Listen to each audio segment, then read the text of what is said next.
નમસ્કાર વિદ્યાર્થી મિત્રો,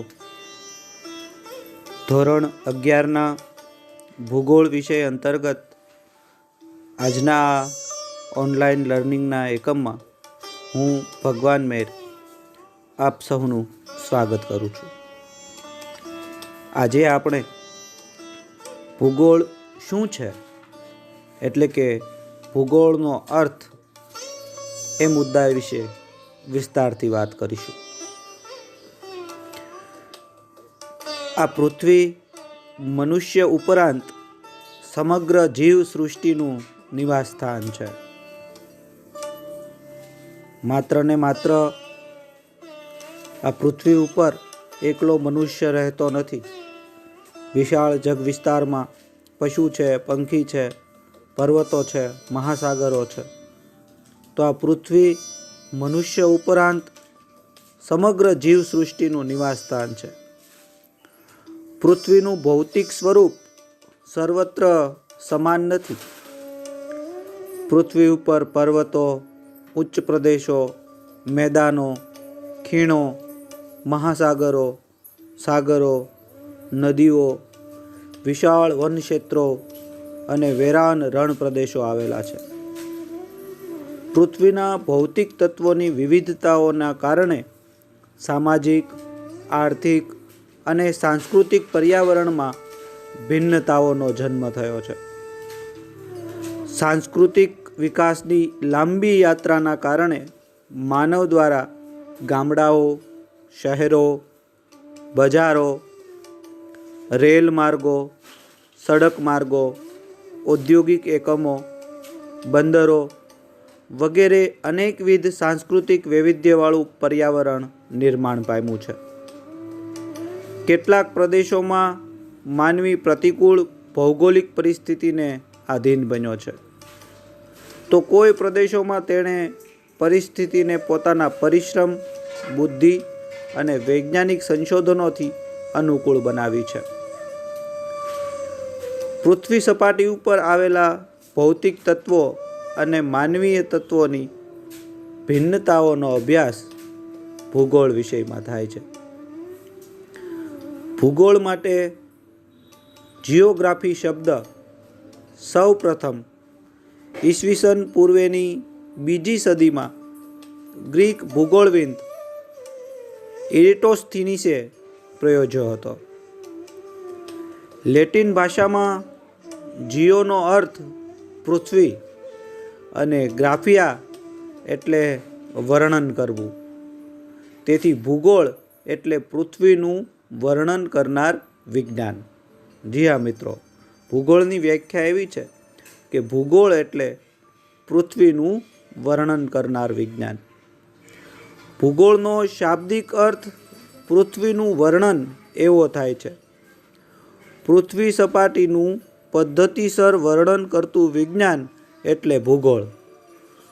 પૃથ્વીના જે પ્રદેશોનો અભ્યાસ કરવાનો હોય તેના સ્થાન, ભૂપૃષ્ઠ, આબોહવા, વનસ્પતિ, પ્રાણી સૃષ્ટિ, ખેતી તથા બાગાયતી પાક, ખનિજો, સંસાધનો, ઉદ્યોગો, પરિવહન તેમજ એ પ્રદેશમાં વસવાટ કરતા માનવ સમુદાય અને તેની પ્રવૃત્તિઓ વગેરે વિશે વ્યવસ્થિત માહિતીનો સમાવેશ ભૂગોળમાં કરવામાં આવે છે. પ્રસિદ્ધ ભૂગોળવિદ હાર્ટશોનના મત અનુસાર ભૂગોળ એ એવું વિજ્ઞાન છે જે પૃથ્વીના એક સ્થાનથી બીજા સ્થાન સુધીના પરિવર્તનશીલ સ્વરૂપોનું વર્ણન માનવ સંસારના રૂપમાં કરે છે. કેટલાક ભૂગોળવિદો ભૂગોળના સમગ્ર વિષયવસ્તુને 3 ટૂંકા પ્રશ્નો કે 7 શબ્દોમાં વર્ણવે છે. તેમાં શું છે, ક્યાં છે અને શા માટે છે, આ 3 પ્રશ્નોનો સમાવેશ થાય છે. કોઈ પણ બાબત હોય તેનો અભ્યાસ માટે 3 પ્રશ્નો મહત્વના છે. એક તો જેનો અભ્યાસ કરવાનો છે તેમાં શું છે, બીજું તે ક્યાં છે અને ત્રીજું એનું કારણ એટલે કે તે શા માટે છે. વોટ ઇઝ, વેર ઇઝ અને વાય ઓફ ઇટ. એનો સમાવેશ આ ભૂગોળના વિષય વસ્તુમાં થાય છે. ભૂગોળનું કાર્યક્ષેત્ર પૃથ્વી જેટલું વિશાળ હોવા છતાં તેમાં મુખ્યત્વે 2 જ પરિબળોનો અભ્યાસ થાય છે. એક તો પ્રાકૃતિક તત્વો અને બીજા સાંસ્કૃતિક તત્વો. આ બંનેને માનવને કેન્દ્રમાં રાખીને તપાસવામાં આવે છે. પૃથ્વી ઉપર આકાર લેતી પ્રત્યેક ભૌગોલિક ઘટના કાર્યકારણના સંબંધને સમજાવે છે. માનવી કાર્યકારણના સંબંધના સંદર્ભમાં ભૂગોળને સમજે તો જ ભૂગોળનું જ્ઞાન એ જીવન ઉપયોગી બની જાય છે. ભૂગોળનું વિષયવસ્તુ અત્યંત વ્યાપક છે. આ વિષયમાં પૃથ્વી પરના મૃદાવરણ, જલાવરણ, વાતાવરણ, જીવાવરણ અને નૃવંશાવરણ એનો ઉદ્ભવ અને ઉત્ક્રાંતિના વિજ્ઞાનના પરિપ્રેક્ષ્યમાં અભ્યાસ થાય છે. તેથી કહી શકાય કે પૃથ્વીના 5 આવરણોનો વિગતે અભ્યાસ કરતું વિજ્ઞાન એટલે ભૂગોળ. આ 5 આવરણો કયા કયા? તો મૃદાવરણ, જલાવરણ, વાતાવરણ, જીવાવરણ અને નૃવંશાવરણ. આ 5 આવરણોનો જે વિજ્ઞાનમાં અભ્યાસ થાય છે એ છે ભૂગોળ.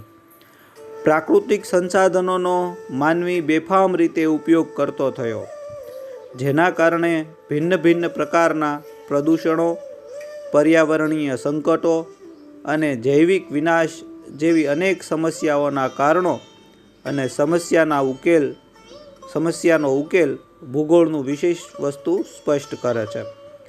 કાર્લ રિટર નામના જર્મન ભૂગોળવિદે કહ્યું છે કે ભૂગોળનો અભ્યાસ પૃથ્વીની સપાટીએથી શરૂ થાય છે, પરંતુ માનવ જાત પાસે જેમ જેમ નિરીક્ષણ અને સંશોધનોના સાધનો વિકસતા જશે તેમ તેમ ભૂગોળનું કાર્યક્ષેત્ર પૃથ્વી સપાટીએથી વધુને વધુ ઊંચે અને વધુને વધુ ઊંડે સુધી વિસ્તરશે.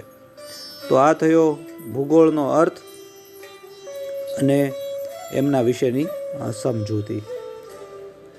આવતીકાલે નવા મુદ્દા વિશે અભ્યાસ કરીશું. નમસ્કાર.